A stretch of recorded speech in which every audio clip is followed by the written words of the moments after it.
Hey folks, got a hobby update for you. I don't think I ever showed these guys off. I haven't had a whole lot of time to paint this week. Somehow I managed 2 sessions of our paint and chat with Fritz for on Twitch and YouTube. Had to skip today's, unfortunately, so the next paint and chat will be on Sunday, for those of you interested in following our antics. Anyway, back to my hobby update. Now these guys right here, these are 15mm Battlefront. They're British, late war. I did these quite a while ago, actually, months ago. And yeah, they came out pretty darn good. This is a motorized platoon. I don't remember what they are. But there's only 3 medium-sized bases of the standard infantry. And then there's the command. And I believe they have a light mortar here. 2 guys on a small base. And then these guys, is that a Piat? That looks like a Piat. Yeah, there is that. So that's the unit right there. And these are from my 15mm World War II project, personal project. Although I've been debating whether or not I'm going to start selling off substantial numbers of my 15mm World War II, because many of you guys know I'm going into 20mm for my World War II project. I hope to get started with next year, but we will see. I've got tons of figures collected. Zvezda, Plastic Soldier Company, ABs, and such for the project. It's going to be Eastern Front. Even some Airfix figures I've collected throughout my lifetime, really. But we'll see. I'm not sure exactly how I'm going to handle my 15mm figures. But we will see. So there is these guys. You never know. You might see these up for sale in Forge and Brush. I think they came out really well. I don't think I've ever showed them off. These are my first Brits that I've done for World War II. That didn't focus, did it?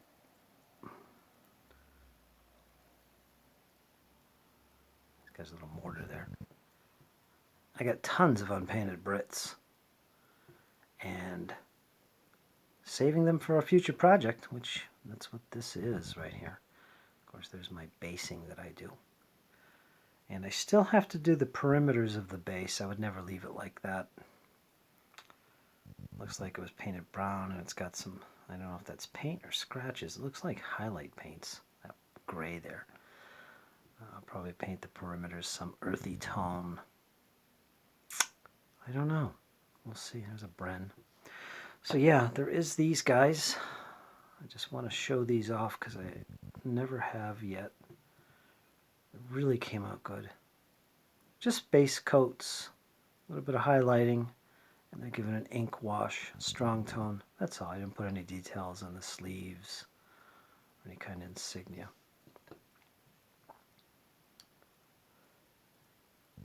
And we'll see what I do with these guys. I'd like to get a battle in with them. We shall see. So yeah, there they are. And as far as my 28mm World War II, bolt action, these are plastics from Warlord Games. I've been working on these for a couple weeks now, a little at a time alongside my other projects. Now these are Forge and Brush. I don't actually play World War II in this scale, but I love painting these little guys. Started off with a base coat of field gray. That was my primer, actually, so I'm doing 2 things at once. Why is it focusing like that? It wants to focus on my hand. Anyway, I started off with a field gray base coat. I should have started off with the black parts, but I was priming them field gray, so that's what I did first. And then for some reason, I did the beige camouflage on the guys that have that. Normally, I'd go with the black prior to that. So I did it kind of backwards there, so I had to go back and straighten up my lines. Got some of the black where I shouldn't have on the smocks. Sveltbahn. So you guys have seen these figures before. I'm slowly working on them. Next up, I got the flesh. Most of the flesh tones are on there. So that's done. And next up will be, let me see. the black done, field gray. I think it's the accoutrements, the equipment, pouches, canteens, canisters, belting, stuff on their belts. That has to be done next.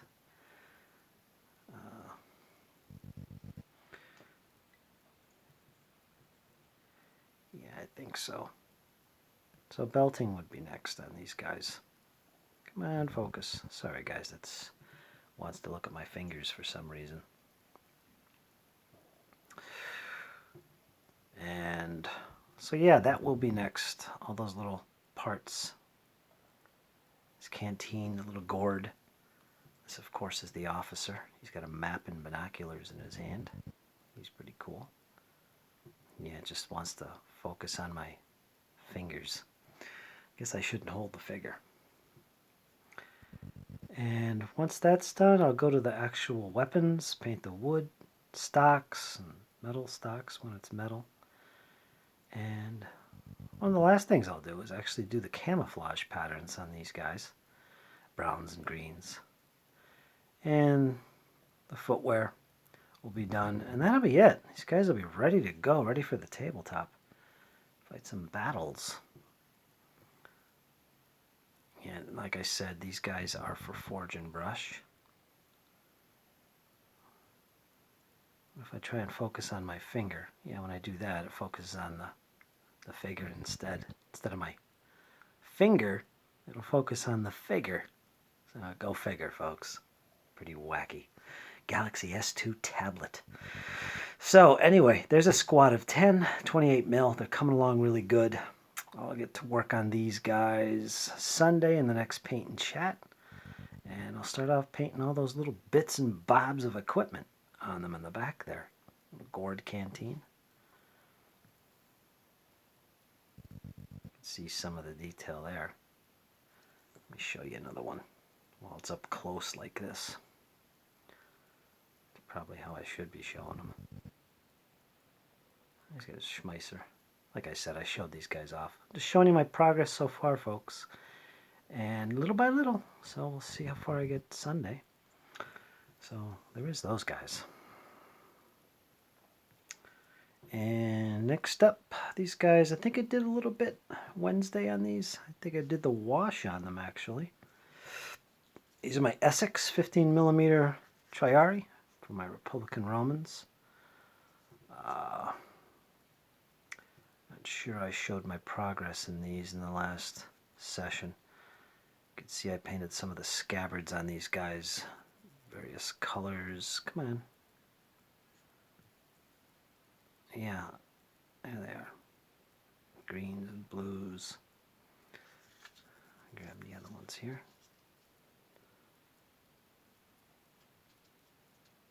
And yeah, they got their wash, as you can see. Kind of dark when I bring it close to the camera, unfortunately. And I probably won't put any designs on the shields. I usually don't with Republican or Plebeian Romans. My research kind of indicates that they really didn't do that too much. Not during this era. But the option is there to do so if I want to. Or find some research pointing me to do so. But I'm happy just to do that. Looks great when I get them on the table. And fantastic. So yeah, they were shaded. I'll probably pick out some of the details on them with some highlights, but that's not really necessary. They look really good. So that'll be 4 new elements in all. Principe, Triari, and Hastati, all added to my DBMM army from my Plebeian Romans. I'll probably make a video showing that army off, as well as my Gauls. I mean, they're not huge.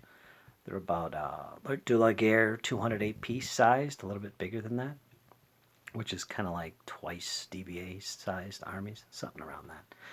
But they're slowly growing, and I hope to make them much bigger over the course of the coming months. So there you go, folks. That's my painting progress so far. And finally, as far as my games on the table currently, I made videos, separate videos for these two. These are new this week.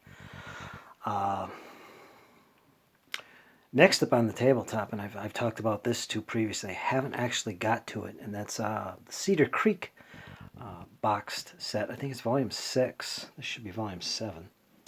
Yes. Of the Great Battles of the American Civil War. So, yeah.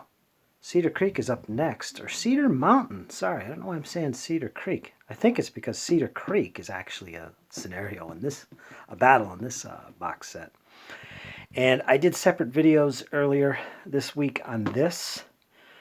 Volume 7, which I just got this week off the P500 list, GMT, brand new, as well as this from my good friend Todd, itinerant hobbyist, brand new copy of Pensacola from one of my favorite series, Battles of the American Revolution, Volume 6, 2010 edition. So I do have this as well, and I made a video for this as well, folks, so check back my playlists or in your feed. You'll see I did these videos covering what's in the box and all kinds of other goodness.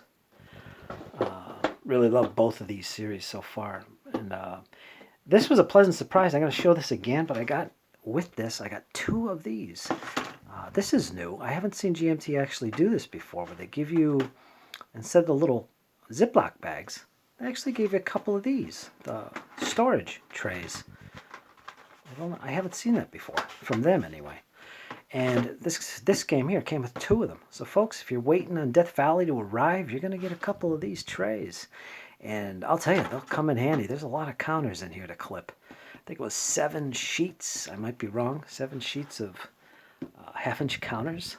Well, I could actually look. And there they are. What does it say?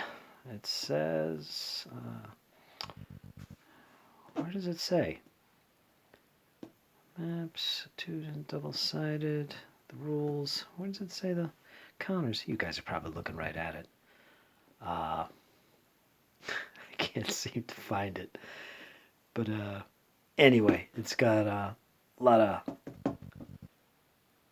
counters in this game, so I could see why they'd throw in these trays. Let's hope they do this more often in the future, especially with the deeper boxed games like this one.